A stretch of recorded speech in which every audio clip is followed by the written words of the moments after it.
हिंदी के प्रमुख important question हैं जो कि आपको अपकमिंग पटवारी एग्जाम में मिल सकते हैं, इनको बिल्कुल रट लीजिए। स्वर सहित व्यंजन को लिखते समय उसके नीचे क्या लगाते हैं?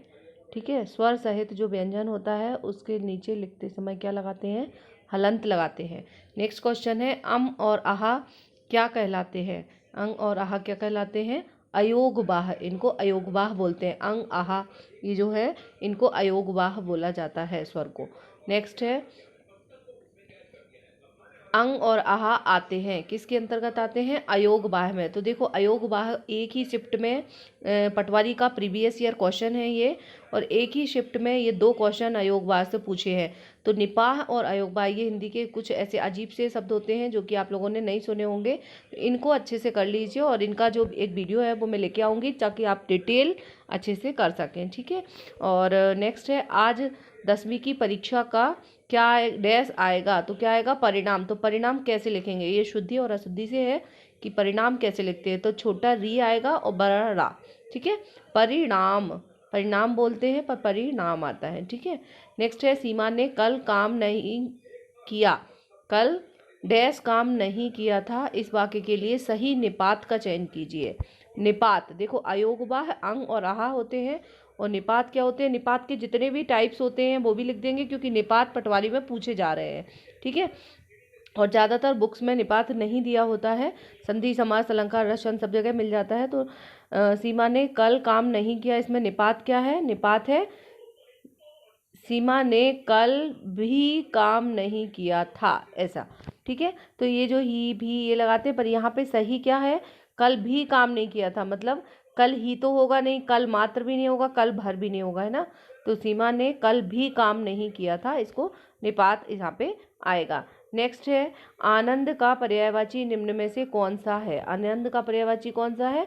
आनंद का पर्यायवाची है प्रमोद। प्रमोद मतलब खुशी होता है, खुशी, आनंद, प्रमोद ये जो है आनंद के पर्यायवाची हैं। नेक्स्ट है, जिसके सर पर चंद्रमा हो के लिए एक शब्द निम्न में से कौन सा है? तो ये है चंद्रशेखर। ठीक है, अनेक से एक शब्द बनाना है, जिसके सर पर चंद्रमा हो उसको बोलते हैं चंद्रशेखर।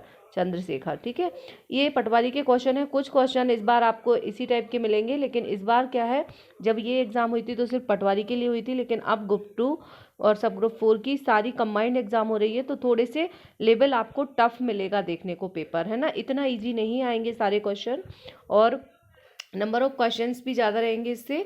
तो आपको 50% क्वेश्चन तो हिंदी के जैसे रहेंगे, तो सिंपल इसी पैटर्न पे रहेंगे, बट 5 से 6 क्वेश्चन जो है आपको बहुत टफ देखने को मिल सकते हैं, और उन्हीं क्वेश्चंस को आपको फोकस करना है, क्योंकि सभी लोग सिंपल वाले तो कर देंगे, कंपटीशन जो रहेगा सिलेक्शन वही डिसाइड करेंगे। जो आपके टफ क्वेश्चन रहेंगे तो टफ भी देखना है, और जो इजी क्वेश्चन है उनको भी आपको इग्नोर नहीं करना है, क्योंकि कई बार इग्नोर कर देते हैं और हम पढ़ते नहीं हैं, और जो हमें बहुत अच्छे से आता है वो भी हमारे क्वेश्चन गलत हो जाते हैं। एक एक नंबर आपको सिलेक्शन दिलाने में बहुत हेल्प करता है, एक एक क्वेश्चन की वैल्यू है। ठीक है, नेक्स्ट है, इनको आप अच्छे से कर लीजिए, और भी अभी आप 3 से 4 वीडियोज़ आपको मिलेंगे, और बहुत टाइम कम बचा है। आपका कब है पेपर, आप मुझे कमेंट बॉक्स में कमेंट करके ज़रूर बताइए। ठीक है, और आपको क्या दिक्कत आ रही है, कौन से सब्जेक्ट में आ रही है, कौन सा वीडियो चाहते हैं, तो उस पर भी फोकस करेंगे। नेक्स्ट क्वेश्चन है, जो देने योग्य है के लिए एक शब्द निम्न में से कौन सा है? जो देने योग्य है। ठीक है, तो एक क्या है, किसको बोलते हैं? देय। देय माने जो देने योग्य है, अदेय मतलब जो देने योग्य ना हो। ठीक है, अनेक शब्द का एक शब्द, तो 2 आए हैं अनेक शब्द से एक शब्द में। ठीक है, परिच्छेद का संधि विच्छेद क्या है? तो परिच्छेद, परिधन छेद। ठीक है, तो आधा चा और बड़ा छे ये मिलके क्या बन जाते हैं? पूरा छा बन जाता है, तो परिधन छेद। ठीक है, इसका संधि विच्छेद है। नेक्स्ट है, संयोग का विलोम शब्द निम्न में से कौन सा है? समास वाला, समास का वीडियो ऑलरेडी बना हुआ है, बन चुका है, आप लोग देख लीजिए, बिल्कुल टेक्निक से आपको पूरे याद हो जाएंगे। और कल आपको संधि का भी मिलेगा, तो संधि वाला, जिससे आप संधि कभी भी गलत नहीं करेंगे। नेक्स्ट है, संयोग का विलोम शब्द निम्न में से कौन सा है? संयोग का विलोम है वियोग। नेक्स्ट है, अना प्रत्यय से बना शब्द निम्न में से कौन सा है? अना प्रत्यय से बना है वंदना। देखो, जो पीछे जुड़े होते हैं शब्द के उसको अना प्रत्यय बोलते हैं, और जो आगे जुड़े होते हैं वो उपसर्ग होते हैं। तो वंदना में अना जुड़ा हुआ है, बाकी किसी में अना नहीं जुड़ा है। ठीक है, वंदना वंदन प्लस अना इक्वल्स वंदना। नेक्स्ट है चंद्रभाल शब्द में निम्न में से कौन सा समास आएगा। चंद्रभाल शब्द में कौन सा समास रहेगा, चंद्र जैसा भाल है, बहुब्रीहि समास। ठीक है, कौन सा, चांद जैसा मस्तिष्क है जिसका, बहुब्रीहि समास, चंद्र जैसा मस्तिष्क। और ये समास की ट्रिक जो है वो आप लोग देख लीजिए, वीडियो बना हुआ है, 1 मिनट में आप एक बार सीख जाएंगे, फिर तुरंत आप पहचान जाएंगे। नेक्स्ट है नाक पर गुस्सा मुहावरे का अर्थ निम्न में से कौन सा है। नाक पर गुस्सा मुहावरे का अर्थ कौन है, तुरंत क्रोध। ठीक है, नाक पर गुस्सा मतलब इनके नाक पर गुस्सा ही बना रहता है, ऐसा बोलते हैं ना, तो इसका मतलब होता है तुरंत क्रोध आना हमेशा। ठीक है, नेक्स्ट है सामाजिक का शुद्ध रूप क्या है। सामाजिक यहाँ पे लिखा हुआ है अशुद्ध, तो इसको कैसे लिखेंगे, सामाजिक, बड़ा सा आएगा, बड़ा माँ और जी और का, है ना, सामाजिक। बिल्कुल सिंपल। तो क्वेश्चन को देख के ये नहीं देखना है कि इतने इजी आ जाएंगे, कुछ क्वेश्चन, 1-2 क्वेश्चन आपको इतने इजी मिल सकते हैं, लेकिन हो सकता है आपका भाग्य जैसा होगा, क्योंकि बहुत शिफ्ट में पेपर होना है। आपकी शिफ्ट में कौन सा पेपर आता है, किस टाइप से होता है, आखिरी में नॉर्मलाइजेशन हो जाता है अगर ज़्यादा इजी पेपर होता है तो, लेकिन अगर टफ रहता है तो आप फिर दिक्कत दे देंगे। तो एकदम हिंदी को बहुत इग्नोर मत कीजिए, हिंदी को बहुत अच्छे से लीजिए। स्कोरिंग है, आप 25 में से 25 हिंदी में ले सकते हैं, 24 तो ले ही सकते हैं। ठीक है, बाकी ऐसा कोई सब्जेक्ट नहीं है, एक हिंदी है, एक इंग्लिश है और एक कंप्यूटर है, इसमें आप पूरे 25 में से 25 भी ले सकते हैं, और यही आपको सिलेक्शन दिलाने में काफ़ी हेल्प करेंगे। नेक्स्ट है उधर गरजती सिंधु लहरियां कुटिल काल के जालों सी, चली आ रही फेन उगलती फन फैलाए ब्यालों सी। इन पंक्तियों में निम्न में से कौन सा रस है, रस बताना है, कौन सा रस है। देखो तो इनको देख के कैसे लग रहा है, फैन फैलाती फन फैलाए ब्यालों सी। ठीक है, सिंधु लहरियां मतलब समुद्र की लहरें कैसे आ रही हैं, कुटिल काल के जालों सी, और उधर से गरजना करती हुई आ रही है, फैन उगलती हुई, ऐसा लग रहा है कि फन फैलाकर चले आ रहे हैं ब्यालों सी।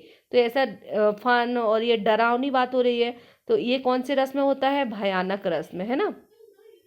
और नेक्स्ट है उदित उदयगिरी मंच पर रघुवर बाल पतंगा, विगसे संत सरोज सब हर्षे लोचन भृंगा। इसमें कौन सा अलंकार है।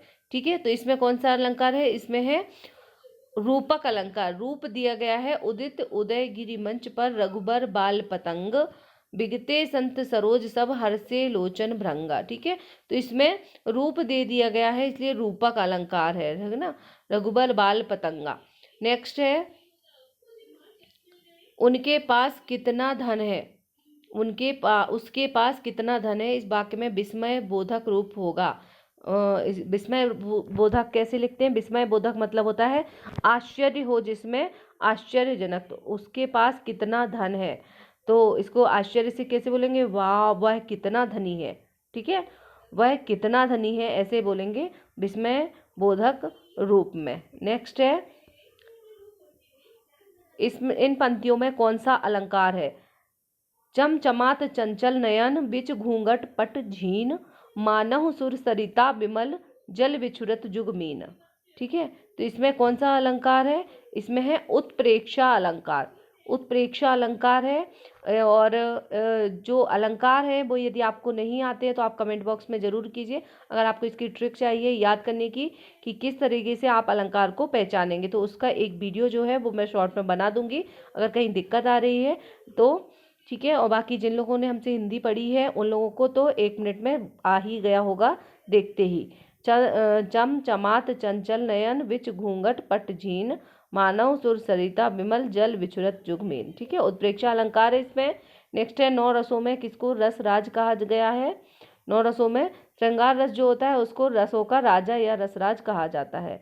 बिन किस भाषा का उपसर्ग है, बिन बिन जो है हिंदी भाषा का उपसर्ग है। ठीक है, तो ये सारे क्वेश्चन हैं जो हिंदी के पटवारी के पेपर में आए हुए थे प्रीवियस ईयर, और आपके लिए आगामी भी एग्जाम में बहुत इंपॉर्टेंट रहेंगे। इनको आप अच्छे से याद कर लीजिए। इसके अलावा भी और बहुत सारे वीडियोस आपको मिलेंगे।